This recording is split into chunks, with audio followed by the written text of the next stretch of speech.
नमस्कार विद्यार्थी मित्रांनो, डॉक्टर सुशील स्पॉटलाइट या आपल्या यूट्यूब चॅनलवर तुमचं सर्वांचं स्वागत आहे। या लेक्चरमध्ये आपण जाणून घेणार आहोत G4 बाबत। तत्पूर्वी हे आपलं टेलिग्राम चॅनल आहे, याच नावाचं आपलं फेसबुकला सुद्धा ग्रुप आहे, तो तुम्ही सायमल्टेनियसली फॉलो करा। तर G4 याच्याबद्दल जाणून घेण्यासंबंधीचं एक बेसिक असं आहे की G4 ची आता जेव्हा 74वे सेशन झालं होतं युनायटेड नेशनची जनरल असेंब्ली म्हणजे आमसभेचं, त्यावेळेस फॉरेन मिनिस्टर जे होते G4 चे ते एकत्र आले होते। G4 हे 4 देश आहेत जिच्यामध्ये आपलाही समावेश होतो। ब्राझील, जर्मनी, भारत आणि जपान असे हे 4 देश आहेत। आता सर्वात महत्त्वाची गोष्ट, कुठलीही ऑर्गनायझेशन ज्यावेळेस आपण बघतो त्यावेळेस सिंपली बघायचं भारत याचा भाग आहे किंवा नाही। तर ऑब्व्हियसली आपण याचा भाग आहोत। तर या सगळ्या याच्यामध्ये यांचा उद्देश काय, का ही लोक एकत्र आली G4 हे देश, तर युनायटेड नेशन सिक्युरिटी काउन्सिल संयुक्त राष्ट्र सुरक्षा परिषद जी आहे तिच्यामध्ये 5 स्थायी सदस्य आहेत, 5 परमनंट मेंबर्स आहेत, ज्याला P5 पण म्हटलं जातं। तर याच्यामध्ये या 4 स्थान पाहिजे आणि हे एकमेकाचा जो दावा आहे की संयुक्त राष्ट्राच्या सुरक्षा परिषदेतल्या सदस्य बनण्याचा, त्याच्यासाठी एकमेकांना सपोर्ट करत असतात। तर P5 आता याच्यामध्ये ऑलरेडी 5 देश आहेत है ना, म्हणजे चायना आहे, US आहे, UK आहे, फ्रान्स आहे, रशिया आहे। आता ह्या आयदर यांना कोणाला तरी रिप्लेस करणं सोपं आहे का, नाही। मग त्याच्या पलीकडे जाऊन दुसरा एक ऑप्शन आहे की या P5 मध्ये काहीतरी प्लस करायचं, म्हणजे त्याची संख्या वाढवायची आणि आम्हाला आत घ्या, असं यांचं म्हणणं आहे। याला कॉफी क्लब नावाचा पण एक गट आहे जो विरोध करत असतो, आपण त्याच्याबद्दल पण जाऊन घेऊया की कॉफी क्लब काय प्रकरण आहे। ओके, आता हे जे G4 कंट्रीज आहेत यांना युनायटेड नेशन जनरल असेंब्लीमध्ये काही रिफॉर्म्स पाहिजे जे युनायटेड नेशनसाठी असतील, संयुक्त राष्ट्रासाठी असतील, आणि गेल्या 10 वर्षापासून हे प्रयत्न आहेत की तिथं रिफॉर्म झाले पाहिजेत, कारण एकंदरच संयुक्त राष्ट्राची स्थापना होण्याचा कालावधी आणि 2020 75 वर्ष पूर्ण होत आहेत। संयुक्त राष्ट्राची अॅनिव्हर्सरी आहे 2020 मध्ये, आणि त्याच्यामुळे या 75 वर्ष पूर्ण होण्याच्या काळामध्ये मधला 75 वर्षाचा जो काळ आहे त्यांनी खूपशी समीकरणं आंतरराष्ट्रीय स्तरावर बदललेली आहेत आणि तीच त्या रिफॉर्म्समधून समोर आली पाहिजेत असं G4ला वाटतं आणि G4 त्याच्यासाठी प्रयत्नरत आहे। आता सगळ्यात महत्त्वाची गोष्ट अशी आहे की G4ला डेव्हलपिंग कंट्रीज ज्या आहेत त्यांचं महत्त्व पटवून द्यायचं आहे। युनायटेड नेशनमध्ये आजच्या डेटमध्ये डेव्हलपिंग विकसनशील देश जे आहेत, भारत त्याचं उदाहरण आहे ना, ब्राझील त्याचं उदाहरण आहे, की या डेव्हलपिंग कंट्रीज खूप मोठं कॉन्ट्रीब्युशन देतात आणि युनायटेड नेशनमध्ये खूप कायदेशीर आणि खूपच प्रभावीपणे ते काम करत असतात। तर ह्या सगळ्या गोष्टींचा विचार युनायटेड नेशननी करणं अपेक्षित आहे। आता सगळ्यात महत्त्वाचं म्हणजे भारत आणि ब्राझील हे 2 डेव्हलपिंग विकसनशील देश आहेत G4 मधले, तर यांना सुद्धा एक P5 मध्ये म्हणजे सिक्युरिटी काउन्सिलच्या सदस्यांमध्ये स्थान पाहिजे। का, तर चायना हा एकमेव डेव्हलपिंग कंट्री आहे तिथं, तर त्याच्याबरोबर त्यांनाही स्थान पाहिजे, की फक्त एकच डेव्हलपिंग कंट्री एवढ्या सगळ्या डेव्हलपिंग कंट्रीजचं प्रतिनिधित्व कसं करू शकते, आणि चीन तर कोणाचंच करू शकत नाही स्वतःला सोडलं तर। मग ह्या केसमध्ये आम्हाला ते आमचं प्रतिनिधित्व पाहिजे, डेव्हलपिंग कंट्रीजचं पाहिजे।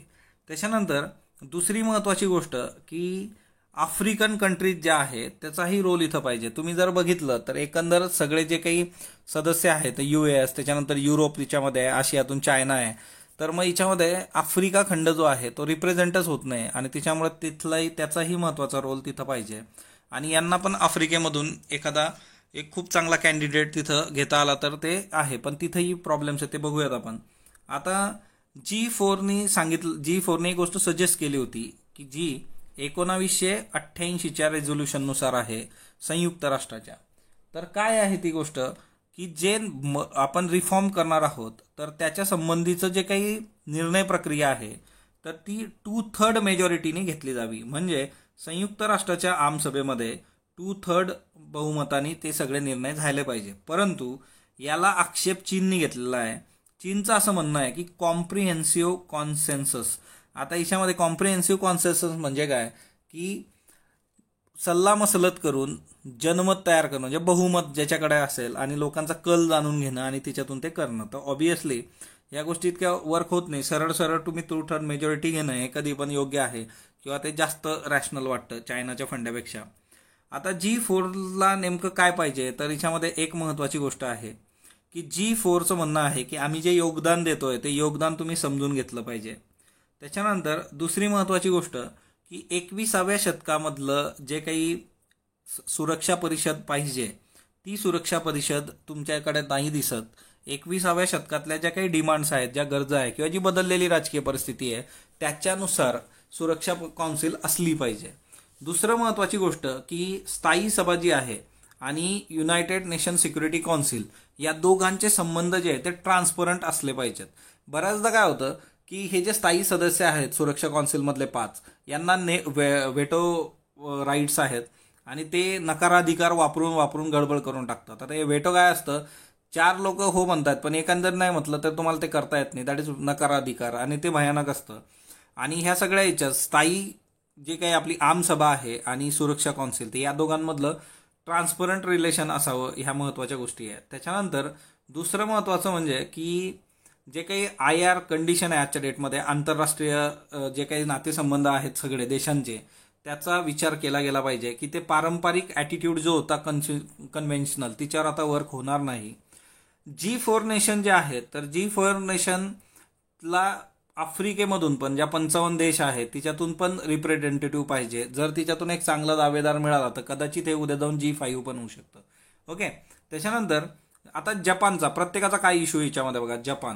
आता जपानचा जो इकॉनॉमिक इन्फ्लुएन्स आहे तो डिक्लाइन झालेला आहे बहुतांशी. म्हणजे आता जपानमधली जी काही ॲबेनॉमिक्स आणि सगळं होतं जे पण इकॉनॉमी गडबडलेली आहे.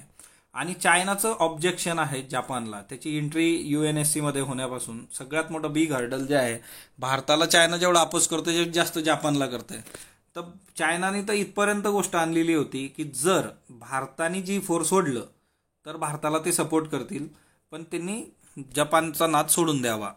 पण चायनाच्या गोष्टीवर लक्ष ठेवण्यात काही पॉईंट नाही आहे. ओके. त्याच्यानंतर जर्मनीच्या याच्यामध्ये, आता जर्मनी काय युरोपियन कंट्री, पण युरोपमधले ऑलरेडी 2 लोक सिक्युरिटी काउन्सिलमध्ये आहे, UK आहे, फ्रान्स आहे. आणि जर्मनीला स्पेन आणि इटली पण विरोध करतात. त्याच्यामुळे हे वर्क होऊ शकत नाही. जर्मनीची इकॉनॉमिक परिस्थिती पण तेवढीशी खूप काही स्ट्रॉंग नाही आहे. दुसरं म्हणजे की हे जे आफ्रिकन कंट्रीज आहे, लॅटिन अमेरिकन, अरेबियन कंट्रीज आहेत, तर त्यांचं सरळ सरळ म्हणणं आहे की आता ॲडिशनल युरोपियन कंट्री याच्यामध्ये नसावी सुरक्षा काउन्सिलमध्ये, कारण ऑलरेडी 2 लोक आहेत. युरोप आहे एवढूसा आणि तिच्यामधून लोक आपले 2-2 सदस्य, तिच्यात अजून कुठं ॲड करणार. त्याच्यामुळे मिड 2000 मध्ये असं एक डिसिजन झालं होतं की कंबाईन युरोपियन युनियनची सीट द्यावी. परंतु ब्रेक्झिटमुळे काय झालं, आता युरोपियन युनियनमधले 2 आहेत बघा, UK आणि फ्रान्स, तर एक सीट कंबाईन करायचं. पण आता ब्रेक्झिटमुळे काय झालं, UK बाहेरच पडलं, त्याच्यामुळे युरोपियन युनियनचा त्यांच्याशी संबंध राहिला नाही. आता राहिला दुसरा देश आहे फ्रान्स. पण फ्रान्स कुठल्याही परिस्थितीमध्ये जर्मनीला किंवा कुठल्या दुसऱ्या देशाला ऑक्युपाय करणार नाही आणि एक कंबाईन युरोपियन सीट वगैरे ते काही देणार नाहीत. ओके. तर त्याच्यासाठी तेही तयार नाही आहेत. राहिला प्रश्न आता ब्राझीलचा. पण ब्राझीलला कॉम्पिटिशनला कोण येतं, अर्जेंटिना आणि मेक्सिको आहेत, की ते पण अपोज करतात की त्यांची GDP जी आहे ती पण ब्राझील एवढी आहे आणि त्यांना पण एक फेअर चान्स मिळाला पाहिजे. मग तो एक इश्यू आहे. त्याच्यानंतर आफ्रिका जे आहे, तर आफ्रिका हिच्यामधून कुठलं कॅन्डिडेट असं स्ट्रॉंगली समोर नाही आहे. आता साऊथ आफ्रिका इकॉनॉमिकली पॉवरफुल आहे, नायजेरिया मोस्ट पॉप्युलस आहे. ओके. आणि भारताचं पण एक आहे की आमची एवढी सगळी लोकसंख्या, आम्ही एवढ्या लोकांचं प्रतिनिधित्व करतो. ओके. बघूयात ते पण आपण. इजिप्त जे आहे ते पण एक पॉवरफुल कंटेंडर आहे याच्यामध्ये. तर म्हणजे काय ना की रिजनल कॉम्पिटिशनच एवढी आहे की म्हणजे तिच्यामध्ये काय होतं की बाबा लग्नाला कोण येणार, मी पण येतो, घरात एकालाच सांगितलं आहे, तेवढ्यात बस निघून जाते लग्नाची. ओके. आता भारताचं काय डिमांड आहे, एक तर भारताचं सगळ्यात महत्त्वाचं की 1/6 वर्ल्डची पॉप्युलेशन आपली आहे. एवढ्या सगळ्या लोकांचे हितसंबंध जपायचे असतील तर आम्हाला आत घेतलं पाहिजे. पण त्या पलीकडे जाऊन आपण काहीतरी सांगतो, ते म्हणजे एक भारत हा संयुक्त राष्ट्राचा फाउंडिंग मेंबर आहे. विशेष म्हणजे भारताने प्रत्येक क्षणी युनायटेड नेशनला रिस्पेक्ट दिलेला आहे. तिच्यामध्ये त्यांच्या प्रत्येक प्रोग्राममध्ये आपण सहभागी झालेलो, आपण त्यांच्या प्रत्येक प्रोग्रामला सपोर्ट केलेला आहे. दुसरी महत्त्वाची गोष्ट की पीस कीपिंग ऑपरेशनमध्ये लिडिंगला आहे भारत. फक्त फंडिंग नाही करत तर आपले सैनिक सुद्धा जातात आणि खूप महत्त्वाचं काम भारताचं पीस कीपिंगमध्ये आहे. त्याच्यानंतर एक इमर्जिंग इकॉनॉमिकल पॉवर आहे आपण, ना, आपली अर्थव्यवस्था आणि त्या सगळ्या गोष्टी. आपली एक इंडिपेंडेंट फॉरेन पॉलिसी आहे. म्हणजे आपण याच्या त्याच्या खांद्यावर किंवा त्याचं ऐकलं नाही आपण म्हटलं असले प्रकार आपण करत नाही. म्हणजे भारताने त्याचं एक्झाम्पल पण दिलं होतं युएनला की बाबा लिबियामध्ये बॉम्बिंगचे झालं होतं तर त्याला भारताने पहिल्यांदाच अपोज केला होता आणि अपस्टेन पण केलं होतं वोटिंग आणि त्या सगळ्या गोष्टीतून. तर भारताचं स्वतःचं एक विदेशी पॉलिसीबद्दलचं मत आहे आणि ते फिअरलेसली म्हणजे कुठल्याच्याही दबावाशिवाय आपण त्या गोष्टी वर्क करत असतो. त्यामुळेच हे सगळे G4 देश जे आहेत ह्या सगळ्या ह्याच्यामध्ये आपण आणि बाकीचे 3 देश हे संयुक्त राष्ट्राच्या सुरक्षा परिषदेमध्ये UN सिक्युरिटी काउन्सिलमध्ये एक परमनंट मेंबरशिप मिळावी म्हणून प्रयत्नरत आहेत. तर स्पॉटलाईटमध्ये अशा पद्धतीने आपण गोष्टी बघत राहू. स्पॉटलाईटला लाईक करा, शेअर करा, सबस्क्राईब करा. धन्यवाद विद्यार्थी मित्रांनो.